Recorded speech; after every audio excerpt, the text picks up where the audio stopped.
Hi and hello welcome to the channel. So இன்னைக்கு நான் உங்களுக்கு கொண்டு வந்துட்டு ஒரு சயின்டிஃபிக் ஃபிக்ஷன் மூவி. இது சூப்பரா இருக்கும். வாங்க இப்போ ஸ்டோரிக்குள்ள போகலாம். இங்க ஒரு பையனை காட்டுறாங்க. இவன் தான் நம்ம ஹீரோ. இவனோட பேர் கடாய். ஸோ இவன் ஒரு அன்கான்சியஸ் ஸ்டேட்ல கீழே படுத்துட்டு இருக்கான். இவனுக்கே இந்த மாதிரி ஆச்சுன்னு பேக் ஸ்டோரி சொல்றாங்க. ஸோ பூமி ஹியூமன்ஸ் வாழ தகுதி இல்லாத ஒரு பிளேஸா மாறிடுச்சு. ஸோ அதனால அங்க இருந்து கொஞ்சம் மக்களை வேற ஒரு கிரகத்துக்கு மாத்திடுறாங்க. அந்த கிரகத்துல ஒரு கொடூரமான ஏலியன் நிறைய ஏலியன் சுற்றுது. அதோட போராட்டம் பண்ணி தான் அவங்க வாழ்க்கையை சர்வை பண்ற மாதிரி இருக்கு. அங்க ஒரு மோசமான ஒரு ஏலியன் இருக்கு. அதோட பேர் தான் அசர். ஸோ அந்த ஏலியனுக்கு கண்ணு தெரியாது. ஸோ மக்களோட பயத்தை தான் அது வெப்பனா யூஸ் பண்ணி அட்டாக் பண்ணும். ஸோ அந்த இடத்துல அந்த மக்களை காப்பாத்துறதுக்காக அங்க ஒரு மிலிட்டரி பேசஸ் வாங்க. ஸோ அவங்க எல்லாருமே ரேஞ்சர்ஸ் சொல்லுவாங்க. ஸோ யாரு பயமே இல்லாம ஏலியன் கிட்ட இருக்காங்களோ அவங்கதான் அந்த ஏலியனை கொல்ல முடியும். அப்படிதான் இங்க நம்ம ஹீரோட ஒரு ஒன் ஆஃப் த பெஸ்ட் ரேஞ்சரா இருக்காங்க. ஒரு ஹெட் ஆஃப் த ரேஞ்சர் கூட நம்ம சொல்லலாம். ஸோ அந்த ஏலியனுக்கு கண்ணு தெரியாது. ஸோ மக்களோட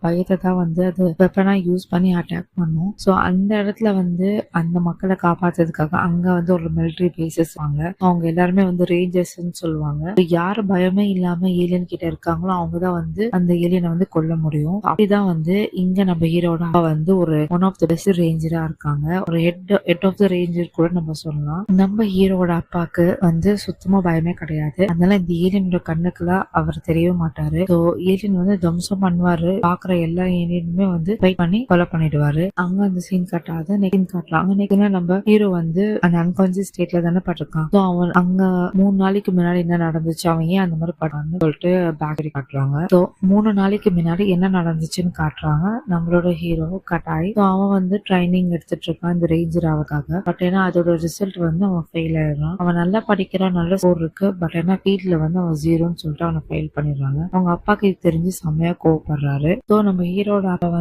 கடைசி மிஷன் போலாம் அப்படின்னு சொல்லிட்டு நம்ம ஹீரோவும் கூட்டு போறாரு. நம்ம ஹீரோக்கு செம்ம ஹாப்பி ஆயிடுது, செம்ம ஜாலி ஆயிடாயி நானும் போறேன் அப்படின்னு சொல்லிட்டு. ஸோ அங்க பண்றாங்க நெகின காட்டுறாங்க. நெகின நம்ம ஹீரோவும் அவங்களோட அப்பாவும் ஸ்பேஸ் போயிட்டு இருக்காங்க. அப்ப ஹீரோட அப்பாவுக்கு ஒரு சென்ஸ் மாதிரி வருது. லைக் ஏதோ தப்பு நடக்க போகுது, ஸ்பேஸ்ஷிப் ஏதோ டேமேஜ் நடக்குது அப்படின்னு சொல்லிட்டு ஒரு சென்ஸ் மாதிரி பண்றாரு. அதே அவர் சென்ஸ் பண்ற அதே டைம்ல ஒரு ஸ்பேஸ் மேல ஒரு எரிக்கல் இது பண்ணி ஸ்பேஸ் டேமேஜ் பண்ணிடுது. ஸோ எமர்ஜென்சி லேண்டிங் பண்ணோம் அப்படின்னு சொல்லிட்டு அந்த ஸ்பேஸ்ஷிப்ல இருக்கவங்க தேடும் போது தான் அங்க ஒரு ரேஸ் கிடைக்குது. அதுதான் நம்ம ஏர்த். ஸோ நம்ம ஏர்டா வாழை தகுதி இல்லாத ஒரு ரேஸ் இருக்குல்ல. அந்த இடத்துக்கு யாருமே போயிட மாட்டாங்க. ஸோ எமர்ஜென்சி லேண்ட் பண்ணி ஆகணும், இல்லைன்னா உயிருக்கு ஆபத்து ஆயிடும்னு சொல்லிட்டு எமர்ஜென்சி லேண்ட் அந்த ஒரு ஏர்த்ல பண்றாங்க. அப்போ பண்றப்போ ஒரு கிராஷ் லேண்டிங் நடந்து ஸ்பேஸ்ஷிப் ரெண்டா உடஞ்சிடுது. எல்லாருக்குமே இன்ஜூரி ஆயிடுது. எல்லாருமே அங்க இங்க கண்ணா பின்னான்னு அப்படியே விழுறாங்க. ஸோ நம்ம ஹீரோ இங்க எழுந்து பார்த்தா ஸ்பேஸ்ஷிப்பே உடஞ்சுக்கிறது. ஸோ உடனே எல்லாரும் போய்